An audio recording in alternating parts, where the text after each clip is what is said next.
গেঞ্জিবে বাড়ির তো ফর্মা ভাড়াইয়ে তিন নি গেঞ্জিবে ফোয়ার গা থাকে না বড় হয় তো ফোয়ারে কালি কথা আব্বু এটা তুমি গাছ দিয়ে লাও কথা বুঝছো নি তো মার্শাল্লাহ সবাই কইতেছে এটা সুন্দর সুন্দর হয়েছে বাড়ির তো দিছে মার্শাল্লাহ সবাই কয় সুন্দর আছে গেঞ্জিটা ফোয়া গাত ন দেয় আর দিদি ফোয়া ফাতল দেয় তাহলে রে তো অন আল্লাহ দিলে ফোয়ারে গাড়ির লাইসেন্স লই দিলে কি বুঝো কি ভালো হইব না খারাপ হইব অন ফোয়া আর ভিড় এখানে কাজ করতেছে বর্তমানে আল্লাহ দিলে মনে করো ফোয়া তো অন এসি ফিটিংয়ের কাজ করতেছে আর ভিড় এখানে তো এখন মনে করো গাড়ির লাইসেন্স লই দিম কি বুঝো কও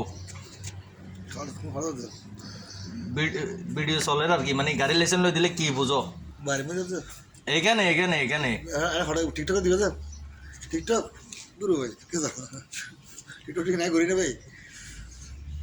এবার শিমুলদা আর রাজন বাড়ি ওনারা চিনি লেবেন এবার আর এডে গাড়ির ওয়ারিংয়ের কাজ করে লোক ভালো তো ওর কাছে আমি মতামত লইলাম আর কি মানে কি আর পরে গাড়ির লাইসেন্স লই দিলে কেন হইব তো কইতে ভালো হইব ইনশাল্লাহ ভালো ভালো ইনশাল্লাহ তো সবাই ভালো থাকেন সুস্থ থাকেন আমার ইনবক্সে জানাবেন সবাই